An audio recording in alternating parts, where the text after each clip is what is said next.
আসসালামু আলাইকুম। এই যে মাশাআল্লাহ যে বাচ্চাগুলো দেখতে পারতেছেন, এই বাচ্চাগুলোর বয়স আজকে 35 দিন।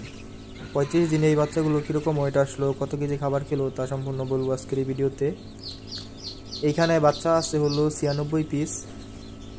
আমি টাইটেলে বলছি 100 বাচ্চা 35 দিনে কত কেজি খাবার খায় বা কীরকম বড় হয়। 96 পিস বাচ্চা 35 দিনে খাবার খাইছে হলো 52 কেজি। 100 বাচ্চা থাকলে আরও 2-3 কেজি বেশি খাইতে হইলে ধরেন 53-54 কেজি বা 55 কেজি। 100 বাচ্চা 35 দিনে 55 কেজি খাবার খায় আর কি, ধরেন এরকমই খাইতো আর কি, কম আর বেশি একটু। আর দেখেন মাশাআল্লাহ বাচ্চাগুলো কীরকম চঞ্চল, আমি একটা জিনিস লক্ষ্য করছি।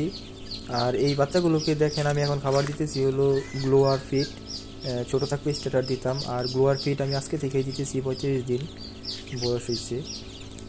এই ফিটগুলো আমি একটু ভেঙে গুঁড়ো করে পরে দিতেছি মুরগিকে, তা না হলে খেতে পারে না এগুলো। আর দেখেন মাশাআল্লাহ মুরগিগুলো কীরকম চঞ্চল। এই বাচ্চাগুলো যখন 30 দিন ছিল তখনও বাচ্চাগুলো ছোট ছোট ছিল, কিন্তু এই 35 দিন থেকে 45 দিনের পর্যন্ত বাচ্চাগুলো মোটামুটি ভালো ওয়েটে আসবে দেখেন। আর এই যে প্রথমে আমি 4টা মোরগ বাচ্চা ধরছি, আর পরে 4টা ডেকি বাচ্চা ধরবো। এই যে 4টা মোরগ বাচ্চার ওয়েট আসছে হলো 1 কেজি 462 গ্রাম। আর এই যে এখন 4টা ডেকি বাচ্চা ধরবো, দেখি 4টা ডেকি বাচ্চার ওয়েট কীরকম আসলো। আর 4টা ডেকি বাচ্চার ওয়েট আসছে 1 কেজি 144 গ্রাম।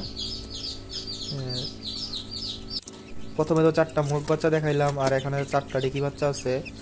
মোরগ বাচ্চা ডেকি বাচ্চাগুলো যদি একসাথে ওয়েট দিতাম তাহলে আসতো হলো 2 কেজি 600 গ্রামের মতো। আর 2 কেজি 600 গ্রামের মতো যদি ওয়েট আসতো তাহলে এখানে এক একটা বাচ্চার ওয়েট আসছে হলো 350 গ্রামের মতো। মাশাআল্লাহ, এখনও যারা আমার এই চ্যানেলটা সাবস্ক্রাইব করেন না, চ্যানেলটা সাবস্ক্রাইব করে দেন। ভিডিওটা যদি ভালো লাগে তাহলে একটা লাইক দিয়ে